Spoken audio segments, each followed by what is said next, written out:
L'isola del tesoro di Robert Louis Stevenson. Capitolo 4. La cassa da marinaio. Senza perdere altro tempo, raccontai a mia madre tutto quello che sapevo, cosa che probabilmente avrei dovuto fare molto tempo prima. Subito ci rendemmo conto di trovarci in una posizione difficile e pericolosa. Parte dei soldi di quell'uomo, sempre che ne avesse, spettava a noi, ma era poco probabile che i compagni del nostro capitano, e soprattutto i due esemplari che avevo conosciuto, Black Dog e il mendicante cieco, fossero disposti a rinunciare al loro bottino per saldare i debiti del morto. Se avessi seguito l'ordine del capitano di montare immediatamente a cavallo e andare in cerca del dottor Livesey, avrei lasciato mia madre sola e indifesa, cosa questa assolutamente impensabile. Sembrava anzi impossibile, sia per me che per lei, restare oltre in quella casa. Il rumore dei carboni che cadevano sulla brace nella griglia in cucina e persino il ticchettio dell'orologio ci riempivano di paura. L'esterno della casa appariva alle nostre orecchie popolato di passi che si avvicinavano. E vuoi per il cadavere del capitano ancora steso sul pavimento della sala, vuoi per il pensiero dell'odioso mendicante cieco in agguato nelle vicinanze, sul punto di tornare, vi furono dei momenti in cui, come si dice, mi si drizzarono i capelli per il terrore. Bisognava prendere al più presto una decisione. Alla fine risolvemmo di andare insieme al vicino villaggio in cerca di aiuto. Detto fatto, così come eravamo, a capo scoperto, corremmo fuori all'istante tra le tenebre sempre più fitte e la nebbia gelida. Il piccolo villaggio, pur non essendo visibile, si trovava a poche centinaia di yard di distanza, sull'altro lato dell'insenatura successiva, e, ciò che più mi rassicurava, si trovava nella direzione opposta a quella da cui il cieco era apparso e dove presumibilmente era tornato. Non ci vollero più di pochi minuti, anche se lungo il cammino ci fermammo qualche volta per stringerci l'uno all'altro in ascolto, ma non udimmo alcun rumore insolito, a parte quello delle onde che si frangevano piano e il gracchiare dei corvi nel bosco. Quando giungemmo al villaggio, le candele erano già accese, e non dimenticherò mai quanto mi allietò vedere quel giallo chiarore risplendere dietro le porte e le finestre. Tuttavia, questo fu l'unico aiuto che potemmo aspettarci in quel luogo. Infatti, uno si immaginerebbe che degli uomini si sarebbero vergognati di se stessi. Non trovammo nemmeno un cristiano disposto a tornare con noi all'ammiraglio Benbow. Più raccontavamo i nostri guai, e più quella gente, uomini, donne e bambini, si ritraevano al sicuro nelle loro case. Per più d'uno, di costoro, il nome del capitano Flint, che io non avevo mai sentito, era fin troppo conosciuto, e aggiungeva terrore al terrore.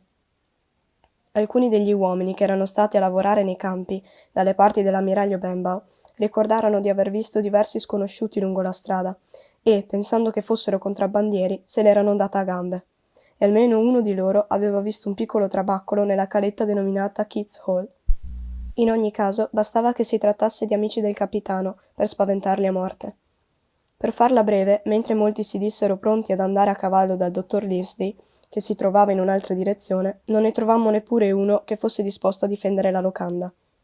Dicono che la vigliaccheria sia contagiosa, ma è anche vero che discutendo ci si infonde coraggio.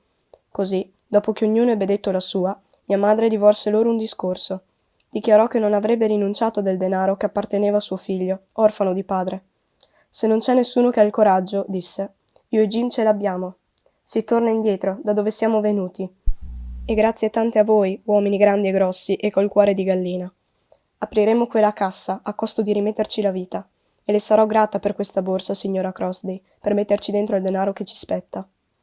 Naturalmente, io dissi che sarei andato con mia madre, e naturalmente tutti si misero a dire che eravamo degli incoscienti, ma nonostante ciò non trovammo nessuno disposto ad accompagnarci.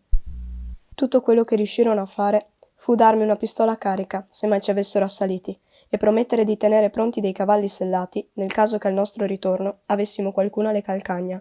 Nel frattempo, un ragazzo sarebbe andato a cavallo dal dottore in cerca di aiuto armato.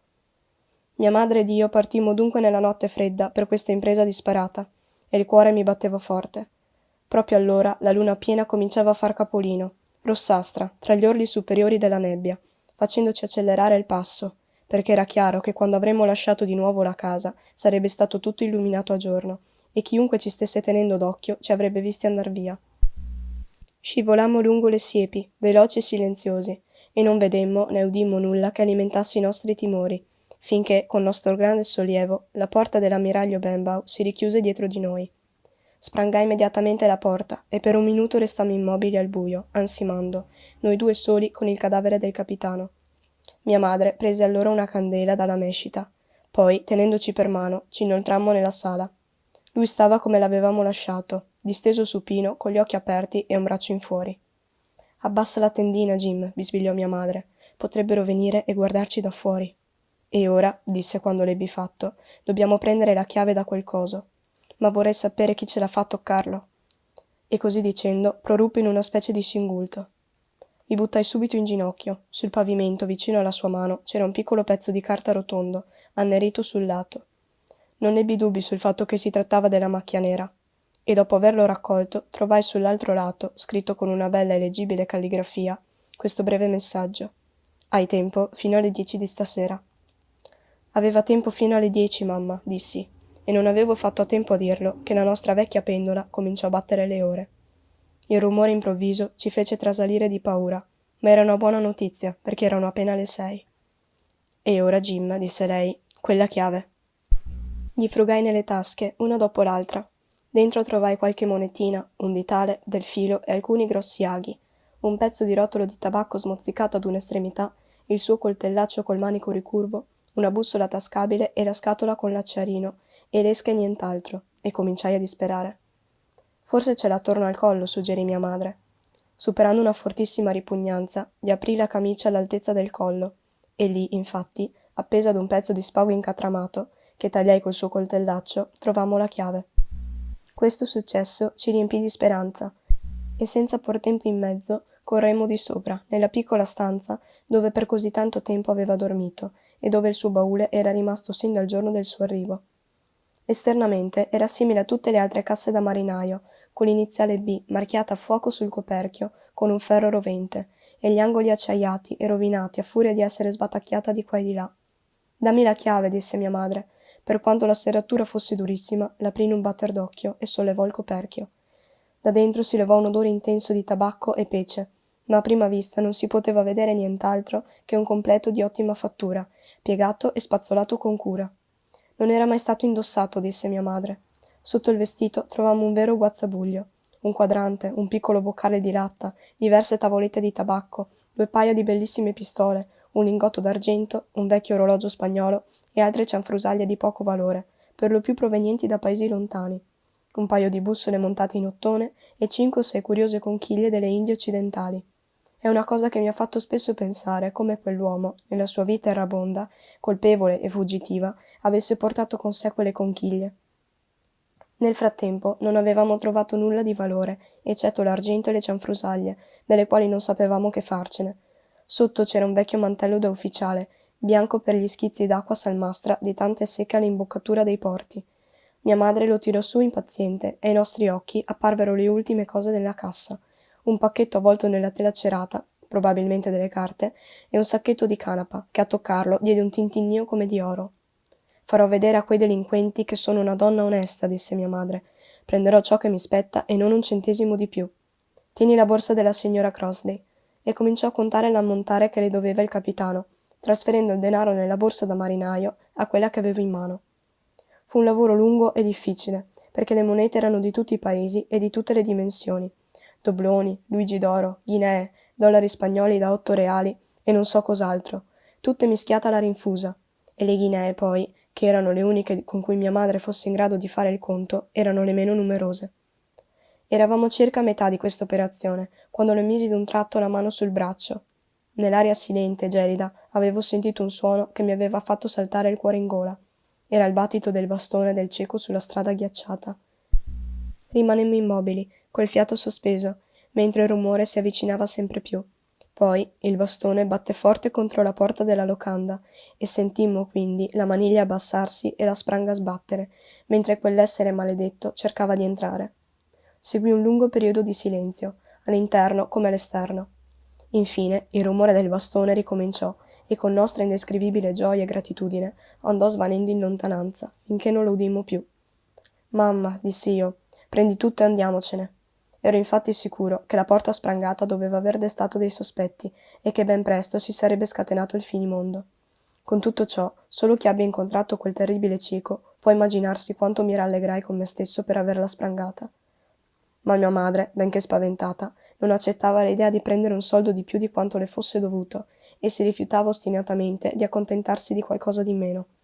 Non sono ancora le 7, disse, e anzi ce ne manca. Conosceva i propri diritti e non voleva rinunciarvi. Stava dunque ancora discutendo con me, quando un piccolo fischio echeggiò basso, lontano sulla collina. Era troppo, per tutti e due. Prendo quello che ho, disse balzando in piedi. E io prenderò questo, per fare quadrare il conto, dissi io, afferrando il pacchetto di tela cerata. Un minuto dopo ci precipitavamo giù per le scale al buio, lasciando la candela vicino alla cassa vuota, e un secondo più tardi avevamo già aperto la porta e fuggivamo in gran carriera. Avevamo appena fatto in tempo. La nebbia si stava rapidamente diradando. La luna, nel cielo sgombro, splendeva ormai sulle alture ai due lati della strada, e un leggero velo di foschia intatto rimaneva sospeso soltanto intorno alla porta della taverna e sul fondo della piccola valle, a coprire i primi passi della nostra fuga. Ben prima di arrivare a metà strada del villaggio, poco oltre i piedi della collina, saremmo tornati nuovamente sotto la luce della luna. E non finiva qui. Ormai giungeva infatti alle nostre orecchie il rumore di più passi di corsa, e guardando indietro in quella direzione, vedemmo una luce che avanzava velocemente, sballottata di qua e di là, segno che uno dei nuovi arrivati portava una lanterna. Mio caro, disse ad un tratto mia madre, sento che sto per svenire. Piglia i soldi e vai avanti tu. È finita per entrambi, pensai. Come maledì la vigliaccheria dei vicini, e come biasimai la mia povera madre per la sua onestà e a un tempo per la sua avidità, per la temerietà di prima e la debolezza di adesso.